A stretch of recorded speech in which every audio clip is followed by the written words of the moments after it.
Welcome to another episode of the Information Addicts Podcast. My name is Cassidy. I'm an information addict, and this is my podcast where I explore information, ideas, and beliefs and try to do those things more responsibly.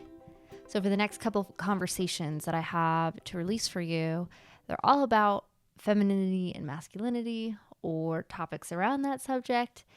And before I officially release those all out to the world, I wanted a chance to kind of address why I'm interested in this topic, what is the basis underneath it, and why I want people's opinions and want to have conversations about these things. Because I think that'll just be easier than throwing you into the deep end of some of these conversations. So to start, in the last couple of years, I have started to realize that I don't really think I know what it means when people talk about the masculine and the feminine. I have certain preconceived notions and conceptions and think I know what they mean, but the more that I really listen to conversations and hear people speak about these things, the more I'm starting to realize that although people are speaking confidently about these differences and their ideas about the masculine and the feminine, there seems to be a little more ambiguity than is there on the surface level. And I think that there's sometimes people using these same words and meaning totally different things. So there's a lot of controversy in the idea of the masculine and feminine, especially with the rise of the ideas of gender fluidity and LGBTQ rights and all of these things that have found their way into the political spectrum. And I'll be honest, that part of the conversation is not really the part that interests me, although there is a lot that is in there that says a lot about our cultural temperature on these things and the way we look at those. And I'm sure down the line I will get to it. But I think for me, what really draws me into the interest of these questions is the potential that these things have to give us some guidance on what it means to live a good life. Are these differences real? And if so, why do they exist? Are they giving us some sense of our deeply held desires that we don't even fully recognize ourselves? Is there an ideal masculine and feminine? And should we as males and females try to conform to those things? Or how do they work in the world? And I think when I really continue to wrestle with it, the implications of any of those questions having yes answers gives me a certain level of respect in the search of trying to wrestle with them and find truth within the way these things are understood between people and between bigger community groups, even if it is a bit controversial. So before I started to plan this video and figure out what I wanted to say, I looked up some definitions of what it was to be masculine and feminine, just did a quick internet search, and I don't think you'd be really surprised by the answers that I got. The first group of definitions had a lot to do with the distinctions of masculine and feminine being tied to biological traits. So these certain differences that masculine hormones and genetics provide and create these patterns are tied to what we see as a masculine trait and vice versa for women. The second sort of set of definitions that I got were these ideas that these traits, male and female, had a lot to do with cultural constructs. Basically, we would attribute these differences to the social pressures that we face with the world and our lives and what we defined arbitrarily in our society as more masculine or feminine. So there's a lot of preference and sort of patterns and expectations of what we think it should be with no real grounding in something true of an ideal masculine and feminine. And so right off the bat, you see this sort of battle between is it nature, is it nurture? And I think we're all aware that sometimes these things can get a little divisive. So after looking at all of these definitions, I turned to the Discord, my weird little corner of the internet, and asked openly to anybody who wanted to answer what they thought masculinity and femininity was. And I got a couple funny responses. Joey said that masculinity and femininity was awesomeness and sexiness, respectively. And I don't know whether to laugh or cry. But I appreciated all of the answers, and I think they definitely gave me sort of this bigger picture of the diversity of what a lot of people are talking about in this frame of masculinity and femininity. And I want to highlight a couple of them just because I think it really shows this very well by seeing how differently people took on that question. And I'm going to start with my friend Valerie's, and I'm just going to read it directly off my phone. So Valerie's response was as follows. To me, they're connected to the genders, male and female. Femininity, in my mind, has a gentleness, softness, or girliness, such as dresses, makeup, decor, hair ribbons, different accessories. And masculinity tends to bring up strength, reliability, maleness traits. Could be clothing styles, and pipe smoking tends to be more masculine in my mind. And I bring this one up first because I think her definition of the masculine and feminine perfectly describes what I have seen as sort of the superficial starting point of this idea of the masculine and feminine being sort of this comparison of the girly and the burly. So for women, you've got this softness and beauty and fluffiness that comes to mind when you hear feminine. And on the other side, for the masculine, it's rugged, it's strength, it's wild. And you get these two comparisons. And I think it gives you a sense of what people are talking about with the masculine and feminine. But there's something also deeper going on too. So it's not that these two things are wrong in our understanding of what people mostly mean about masculine and feminine, but is there something more? I think that's the question that I'm always left with. I think all the definitions that I've listed so far give me pieces to the puzzle, yet I'm left sort of confused on how to really put them together and understand that fully. And I don't really know what it means to pursue those well. And I think starting these conversations is me trying to do that. I think the biggest part of this confusion is that I have never felt like I fit very well in any of the categories that are sort of prescribed with the masculine and feminine. And it's not to say that I've ever felt super manly, but I think there are certain traits within me that tend to be associated with more of a masculine personality. I've always had more male friends than I had female friends. I work in a male-dominated industry. I have an entrepreneurial spirit. I have a high interest in philosophical and religious debate and conversation. I've never been super fussy when it comes to my looks or being pampered. And none of these things have ever made me feel less than a woman.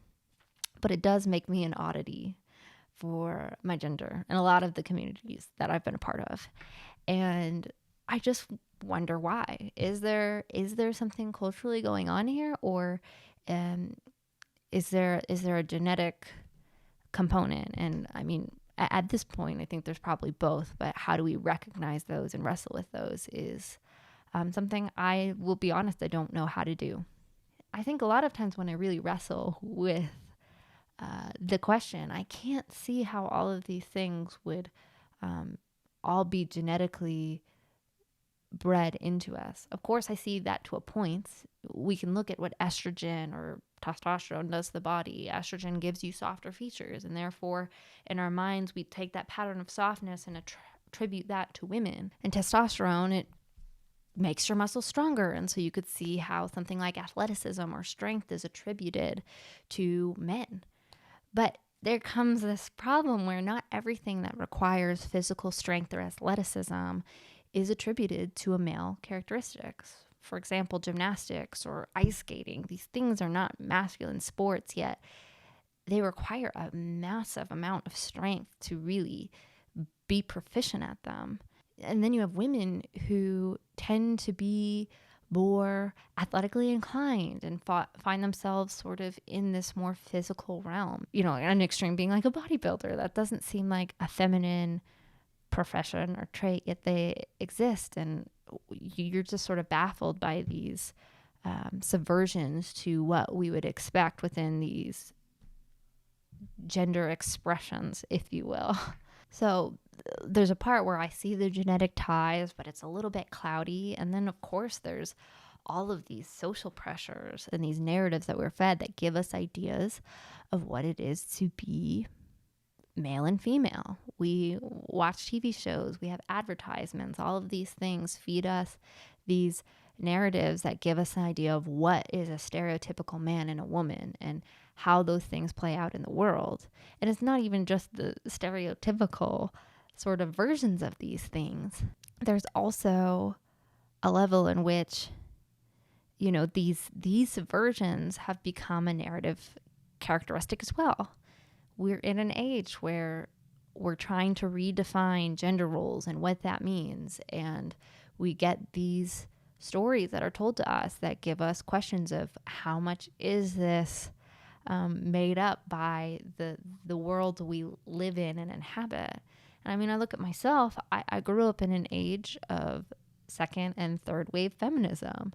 And I have to wonder if some of my career ambitions and the things that I've fallen into are informed by those narratives and have pushed me towards something that I may not have been inclined to otherwise. And that's not to say I am not happy with my choices. I'm very happy with the life that I live, and I wouldn't trade it for anything. But you start to ask those questions, and I think they're important to ask.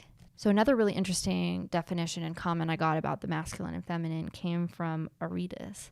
And he gave me sort of a long explanation and unpacking of the masculine and feminine in a series called The Wheel of Time. I'm not going to read it here. I might bring it up in another video because it's long and I don't want to breeze through it. But it's really interesting to see how this way of weaving the masculine and feminine into this narrative was telling us a story. And I think we see that very often. There's something to that question of what are these cultural narratives telling us about the masculine and feminine, and how is it defining the way we see things in the real world. So a lot of what I've been talking about so far really deals with the participation with these things on an individual level and how we learn how to understand them and express them individually. But where I initially got an interest for all of these things is seeing how the masculine and feminine was embodied in religion and the way that those things defined what it meant to be masculine and feminine. A big reason why this topic has been coming back up for me was the listening to the podcast, The Rise and Fall of Mars Hill, that's released by Christianity Today. For those of you who don't know what it is, basically it's a podcast on Mark Driscoll. He is a pastor of the evangelical flavor who now has a church in Scottsdale, Arizona. But he originally had a mega church in Seattle that was intended to reach a male audience, really empower men to hold to a more traditional life and empower them to participate in religion and trying to bring a more masculine expression of Christianity into the evangelical circles. And if you listen to that podcast, you can see that there was a lot of complications that went into trying to hit that aim. And I think for me, it just really opened those questions of how are we letting religion define the role of masculine and feminine, and how are those things being used to draw people in and participate, and how well are those things matching the true idea and identity of what it is described within the beliefs of those things traditionally. Now, a lot of different religions have different ideas about what it means to be a man and a woman. And I think sometimes those things can get painted as oppressive or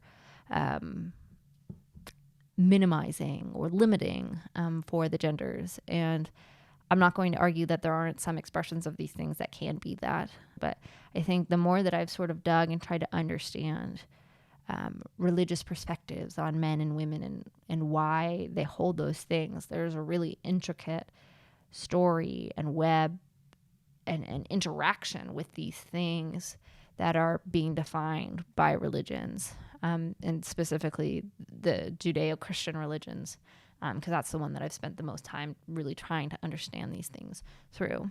I think where the rubber meets the road is how are these things then adopted within communities? How are they explained? And how are the use of these things giving us a sense of how we should act in the world with both the masculine and the feminine? And how is it used to help try to define and draw people into participation on either side of the spectrum of the male and the female? So to sum it all up, I think what I'm really trying to unpack is this idea of how our participation with the masculine and the feminine are shaping ourselves, shaping the way we build our communities and see people in our communities, and how it is pointing us towards a better spiritual health.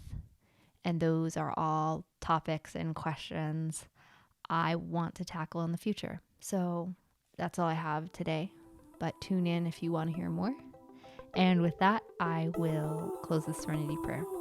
God, grant me the serenity to accept the things I cannot change, the courage to change the things I can, and the wisdom to know the difference.